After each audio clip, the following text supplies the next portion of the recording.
Hi welcome back to Abees vision. നമ്മുടെ phone നഷ്ടപ്പെട്ട് കഴിഞ്ഞാൽ നമുക്ക് വല്ലാതെ ടെൻഷൻ തന്നെ ആയിരിക്കും അല്ലെ.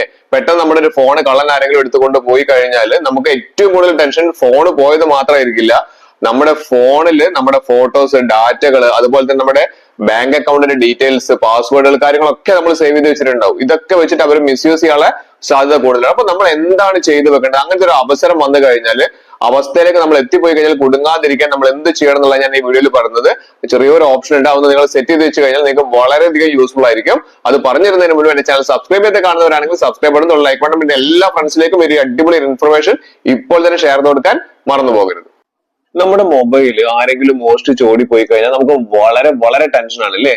നമുക്ക് ഏറ്റവും കൂടുതൽ ടെൻഷൻ എന്താണെന്ന് വെച്ചിട്ടുണ്ടെങ്കിൽ നമ്മുടെ ഫോണിലുള്ള ഫോട്ടോകൾ അതൊക്കെ മോർഫ് ചെയ്തിട്ട് പുതിയതായിട്ട് ഇറങ്ങുമോ എന്നുള്ള പ്രശ്നങ്ങൾ. പിന്നെ അതുപോലെ തന്നെയാണ് നമുക്ക് ഏറ്റവും വലിയൊരു പ്രശ്നം നമ്മുടെ ബാങ്കിങ്ങിന്റെ പാസ്വേഡുകൾ, കാര്യങ്ങൾ അല്ലെ. പല പാസ്വേഡുകൾ നമ്മൾ പിൻ നമ്പറൊക്കെ നമ്മൾ യൂസ് ചെയ്യുന്ന ഒരു ഫോണാണ് നമ്മളിത് വരുന്നത്. പക്ഷെ നമുക്കിത് എന്ത് ചെയ്യാൻ പറ്റും? ഇപ്പൊ നമുക്കൊരു അടിപൊളിയായിട്ട് ഒരു ഓപ്ഷൻ നമ്മുടെ ഫോണിൽ തന്നെ തന്നിട്ടുണ്ട്. അത് നമുക്ക് ചെയ്യേണ്ടത് സെറ്റിംഗ്സ് ഒന്ന് ഓപ്പൺ ചെയ്യാനുള്ള. സെറ്റിംഗ്സ് ഓപ്പൺ ചെയ്ത് കഴിഞ്ഞാൽ നമുക്ക് കാണാൻ സാധിക്കുന്നുണ്ട് സെക്യൂരിറ്റി ആൻഡ് പ്രൈവസി എന്ന് പറയുന്ന ഒരു ഓപ്ഷൻ കാണാൻ സാധിക്കുന്നുണ്ട് അല്ലെ. അപ്പൊ നമ്മൾ ആ സെക്യൂരിറ്റി ആൻഡ് പ്രൈവസിയിൽ ഒന്ന് ക്ലിക്ക് ചെയ്യാം. അവിടെ ക്ലിക്ക് ചെയ്ത് കഴിഞ്ഞാൽ ഇവിടെ കണ്ടില്ലേ സെക്യൂരിറ്റി ആൻഡ് പ്രൈവസി നമുക്ക് അവിടെ വന്നിട്ടുണ്ട്. നമുക്ക് എന്തെങ്കിലും അപ്ഡേറ്റ്സ് കാര്യങ്ങളാണ്, സിസ്റ്റത്തിന് അപ്ഡേറ്റ് ഉണ്ടെങ്കിൽ നമുക്ക് ഇവിടെ ഒന്ന് അപ്ഡേറ്റ് കൊടുക്കുക. പിന്നെ അവിടെ കണ്ടില്ലേ ചെക്സ് ഫോർ അപ്ഡേറ്റ്സ് ഒന്ന് ക്ലിക്ക് ചെയ്യുക. പിന്നെ അതിനുശേഷം നമ്മൾ ജസ്റ്റ് ഒന്ന് താഴേക്ക് വന്നു കഴിഞ്ഞിട്ടുണ്ടെങ്കിൽ, ജസ്റ്റ് താഴേക്ക് ഒന്ന് വന്നു കഴിഞ്ഞാൽ പല ഫോണിലും അവിടെ ഇവിടെയൊക്കെ ആയിട്ടാണ് മാറിയിട്ടാണ് കിടക്കുന്നുണ്ട്. അവിടെ കണ്ടില്ല അതർ സെറ്റിംഗ്സിൽ മോർ സെക്യൂരിറ്റി ആൻഡ് പ്രൈവസി എന്ന് പറയുന്ന ഒരു ഓപ്ഷൻ ഉണ്ട്. അവിടെ ഇത് ക്ലിക്ക് ചെയ്യാം.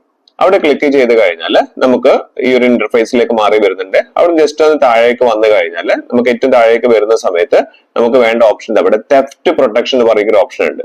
ഇവിടെ കണ്ടേ lock device screen if theft is detected. ആരെങ്കിലും നമ്മുടെ ഫോണ് എടുത്ത് ഓടുന്നുണ്ടെന്ന് തോന്നി കഴിഞ്ഞാൽ തന്നെ എന്താവും, നമ്മുടെ ഫോണ് എന്താവാണ് ഓട്ടോമാറ്റിക്കലി ലോക്ക് ആവുന്ന രീതിയിലാണ്. അത് എങ്ങനെയാ സെറ്റ് ചെയ്യാന്ന് വെച്ചിട്ടുണ്ടെങ്കിൽ ഇവിടെ നമുക്ക് കറക്റ്റ് ആയിട്ട് ആ സേഫ് ഗാർഡ് തന്നെയായിട്ട് പറയുന്നുണ്ട്. നമ്മുടെ ഫോൺ ആരെങ്കിലും എടുത്ത് കണ്ടില്ലേ ഓടി പോകുന്ന സമയത്ത് ഓട്ടോമാറ്റിക്കലി കണ്ടോ ഓട്ടോ ലോക്ക് പ്രൊട്ടക്ഷൻ എന്ന് പറയുന്ന ഒരു ഓപ്ഷൻ അതിവിടെ ഓൺ ചെയ്ത് വെക്കുക. അതായത് ആരെങ്കിലും എടുത്ത് ഓടി പോകുന്നതായിട്ട് അതിന് തോന്നിക്കഴിഞ്ഞാൽ ഓട്ടോമാറ്റിക്കലി എന്താവും, അത് ഓൺ ആയിരിക്കും. അത് ഓൺ ആക്കി വെക്കണം നമ്മള്.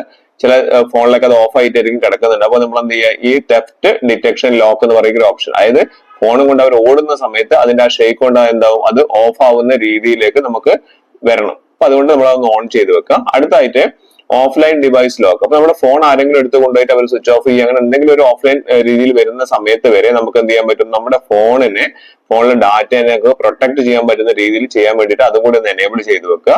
അടുത്തായിട്ട് നമുക്ക് നോക്കേണ്ട ഒരു കാര്യം, ഇവിടെ താഴേക്ക് വന്നു കഴിഞ്ഞാൽ find and erase your device എന്നുള്ള, നമ്മളെ ഫോൺ എവിടെയാന്നുള്ളത് നമ്മൾ ഈ താഴെയുള്ള ഒരു വെബ്സൈറ്റിൽ കയറിയിട്ട്, അതായത് മൈ ഡിവൈസസ് എന്ന് പറയും, ഫൈൻഡ് മൈ ഡിവൈസിൽ കയറിയിട്ട് നമുക്ക് എന്ത് ചെയ്യാൻ പറ്റും, നമ്മുടെ ഡാറ്റകളൊക്കെ നമുക്ക് ഇറേസ് ചെയ്യാനും സാധിക്കും. അടിപൊളി ഒരു ഓപ്ഷൻ.